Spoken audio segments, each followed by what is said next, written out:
ಓಂ ಶ್ರೀ ಗುರುಭ್ಯೋ ನಮಃ. ಹರಿ ಓಂ. ನಮಸ್ಕಾರ ವೀಕ್ಷಕರೇ, ನಾನು ನಿಮ್ಮ ವಿಶ್ವಾನಂದ ಆಚಾರ್ಯ. ಹೋದ ಸಂಚಿಕೆಯಲ್ಲಿ ಮೇಷಲಗ್ನದ ಬಗ್ಗೆ ತಿಳಿದುಕೊಂಡೆವು. ಇಂದು ವೃಷಭ ಲಗ್ನದಲ್ಲಿ ಜನಿಸಿದ ವ್ಯಕ್ತಿಯ ಜಾತಕದಲ್ಲಿ ಸೂರ್ಯಗ್ರಹದ ಸ್ಥಿತಿಗತಿಗಳನ್ನು ಆಧರಿಸಿ ಆ ವ್ಯಕ್ತಿಗೆ ಸರ್ಕಾರಿ ಉದ್ಯೋಗ ದೊರಕುತ್ತದೆಯೇ ಎಂಬುದನ್ನು ತಿಳಿದುಕೊಳ್ಳೋಣ. ಹೌದು ವೀಕ್ಷಕರೇ, ಯಾರ್ಯಾರು ವೃಷಭ ಲಗ್ನದಲ್ಲಿ ಜನಿಸಿರ್ತೀರೋ ಒಮ್ಮೆ ನಿಮ್ಮ ಜಾತಕಗಳನ್ನು ಪರಿಶೀಲನೆ ಮಾಡಿಕೊಳ್ಳಿ. ಇಲ್ಲಿ ಗಮನಿಸಿ, ಈ ಚಾರ್ಟ್ನಲ್ಲಿ ಇಂದು ಇಲ್ಲಿ ಗಮನಿಸಿ ವೀಕ್ಷಕರೇ, ವೃಷಭ ಲಗ್ನದಲ್ಲಿ ಯಾರ್ಯಾರು ಜನಿಸಿರ್ತಾರೋ ಅಂಥ ವ್ಯಕ್ತಿಯ ಜಾತಕದಲ್ಲಿ 4ನೇ ಸ್ಥಾನ ಆದಂಥ ಸಿಂಹ ರಾಶಿಯಲ್ಲಿ ಏನಾದರೂ ಸೂರ್ಯ ಸ್ಥಿತನಾಗಿದ್ದರೆ ಅಂಥ ವ್ಯಕ್ತಿಗೆ ಗೌರ್ಮೆಂಟ್ ಜಾಬ್ ಸಿಗುತ್ತೆ ಅಂತ ಹೇಳ್ಬೋದು. ಒಮ್ಮೆ ನಿಮ್ಮ ಜಾತಕಗಳನ್ನು ಚೆಕ್ ಮಾಡ್ಕೊಳ್ಳಿ. ಯಾರು ವೃಷಭ ಲಗ್ನದಲ್ಲಿ ಜನನಾಗಿರ್ತೀರೋ ಅಂಥವ್ರಿಗೆ ಸಿಂಹ ರಾಶಿಯಲ್ಲಿ ಏನಾದರೂ ತನ್ನ ಸ್ವಂತ ಸ್ಥಾನದಲ್ಲಿ ಸೂರ್ಯ ಸ್ಥಿತನಾಗಿದ್ದರೆ, ಜೊತೆಗೆ ಕುಜ ಏನಾದರೂ ಇತಿ ಇದ್ದರೆ ಅಂಥ ವ್ಯಕ್ತಿಗೆ ಸರ್ಕಾರಿ ಉದ್ಯೋಗ ದೊರಕುತ್ತದೆ. ಮತ್ತು ವೃಷಭ ಲಗ್ನದಲ್ಲಿ ಜನನಾಗಿರ್ತಕ್ಕಂಥ ವ್ಯಕ್ತಿ ಏನಾದರೂ ಕನ್ಯಾ ರಾಶಿಯಲ್ಲಿ, ಅಂದರೆ ಕನ್ಯಾ ರಾಶಿ ವೃಷಭ ಲಗ್ನ ಜಾತಕರಿಗೆ ಕನ್ಯಾ ರಾಶಿ ತ್ರಿಕೋನ ಸ್ಥಾನವಾದಂಥ 5ನೇ ಸ್ಥಾನ ಸಿಗುತ್ತೆ. 5ನೇ ಸ್ಥಾನದಲ್ಲಿ ಸೂರ್ಯ ಸ್ಥಿತನಾಗಿದ್ದು ಜೊತೆಗೆ ಬುಧ ಏನಾದರೂ ಯತಿ ಇದ್ದರೆ, ಕನ್ಯಾ ರಾಶಿಯ ರಾಶಾಧಿಪತಿ ಬುಧ ಮತ್ತು ಉಚ್ಚ ಸ್ಥಾನನೂ ಬುಧಂದು ಕನ್ಯಾ ರಾಶಿಯಾಗಿರುತ್ತೆ. ಹಾಗಾಗಿ ಇದನ್ನು ಬುಧ ಮತ್ತು ಸೂರ್ಯ ಇದ್ದರೆ ಬುಧಾಧಿಪತ್ಯ ಯೋಗ ಅಂತಾರೆ. ಈ ರೀತಿ ಏನಾದರೂ ವೃಷಭ ಲಗ್ನ ಜಾತಕರಿಗೆ ಕನ್ಯಾ ರಾಶಿಯಲ್ಲಿ ಏನಾದರೂ ಸೂರ್ಯ ಮತ್ತು ಬುಧ ಇದ್ದರೆ ಅಂಥ ಜಾತಕರಿಗೆ ಸರ್ಕಾರಿ ಉದ್ಯೋಗ ದೊರಕೋದ್ರಲ್ಲಿ ಎರಡು ಮಾತಿಲ್ಲ, 100% ಇವ್ರಿಗೆ ಜಾಬ್ ಸಿಗುತ್ತೆ ಅಂತ ಹೇಳ್ಬೋದು. ಅದೇ ರೀತಿಯಾಗಿ ವೃಷಭ ಲಗ್ನ ಜಾತಕನಾಗೆ ವೃಶ್ಚಿಕ ರಾಶಿಯಲ್ಲಿ ಏನಾದರೂ ಸೂರ್ಯ ಸ್ಥಿತನಾಗಿತ್ತು ಅಂತಂದರೆ, ಅಂದರೆ 7ನೇ ಸ್ಥಾನ ಕಳಸ್ತರ ಸ್ಥಾನ ಅಂತಾರೆ. ವೃಶ್ಚಿಕ ರಾಶಿಯಲ್ಲಿ ಏನಾದರೂ ಸೂರ್ಯ ಮತ್ತು ಕುಜ ಯತಿ ಇದ್ದು ಅಂಥ ವ್ಯಕ್ತಿಗೆ ಸಹ ಸರ್ಕಾರಿ ಉದ್ಯೋಗ ದೊರಕೋದ್ರಲ್ಲಿ ಯಾವುದೇ ಸಂಶಯವಿಲ್ಲ ವೀಕ್ಷಕರೇ. ಆದರೆ ವಿವಾಹದಲ್ಲಿ ತುಂಬ ಇವರು ಅಡಚಣೆಗಳನ್ನು, ಕಷ್ಟಗಳನ್ನು ಅನುಭವಿಸ್ತಾರೆ. ನೋಡಿ, ವೃಷಭ ಲಗ್ನದವರಿಗೆ ವೃಶ್ಚಿಕ ರಾಶಿ ಕಳಸ್ತ್ರ ಸ್ಥಾನ 7ನೇ ಸ್ಥಾನ ಆಗಿರುತ್ತೆ. ಇಲ್ಲೇನಾದರೂ ಸೂರ್ಯ ಮತ್ತು ಕುಜ ಯತಿ ಇದ್ದರೆ ಅಂಥ ವ್ಯಕ್ತಿಗೆ ವಿವಾಹದಲ್ಲಿ ಅಡಚಣೆಗಳು, ಕಷ್ಟಗಳನ್ನು ಅನುಭವಿಸ್ತಾರೆ.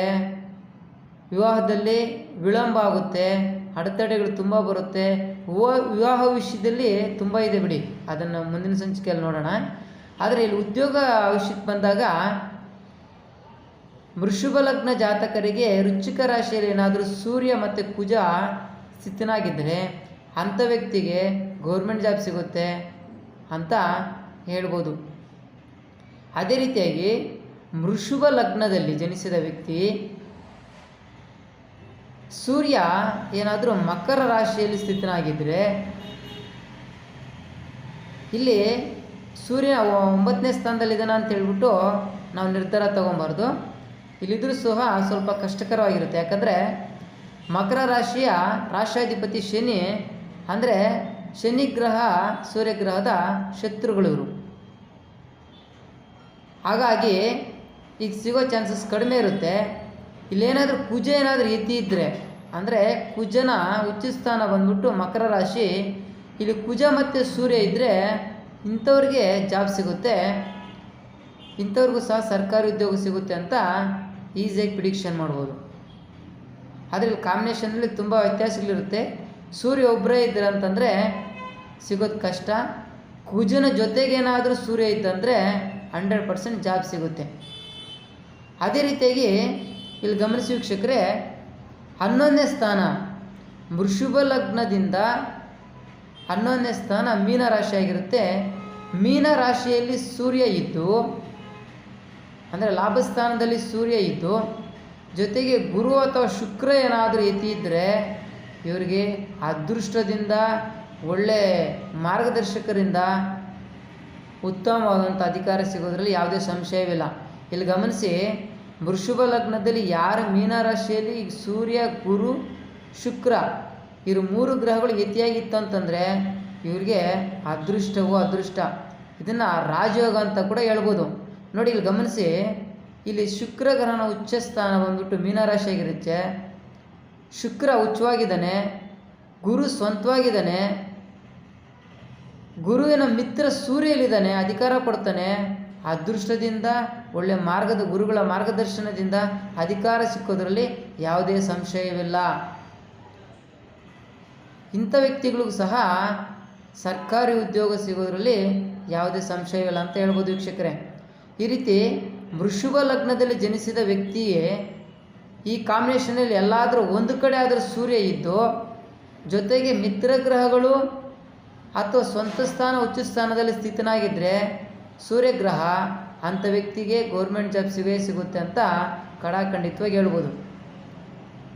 ಅದೇ ರೀತಿ ಏನಾದರೂ ಈ ಸ್ಥಾನಗಳಲ್ಲಿದ್ದು ಏನೀಗ ನಾನು ಉಲ್ಲೇಖ ಮಾಡಿದ್ದೀನೋ ಆ ಸ್ಥಾನಗಳಲ್ಲಿದ್ದು ಏನಾದರೂ ಶತ್ರುಗ್ರಹಗಳಾದ ರಾಹುಗ್ರಹ, ಕೇತುಗ್ರಹ ಮತ್ತು ಶನಿಗ್ರಹ ಏನಾದರೂ ಇದ್ದರೆ ಅಂಥ ವ್ಯಕ್ತಿಗಳಿಗೆ ತುಂಬ ಕಷ್ಟ ಆಗುತ್ತೆ ಸಿಗೋದು.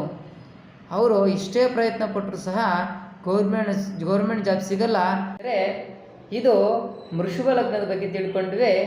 ಮುಂದಿನ ಸಂಚಿಕೆಯಲ್ಲಿ ಮಿಥುನ ಲಗ್ನದ ಬಗ್ಗೆ ತಿಳಿದುಕೊಳ್ಳೋಣ.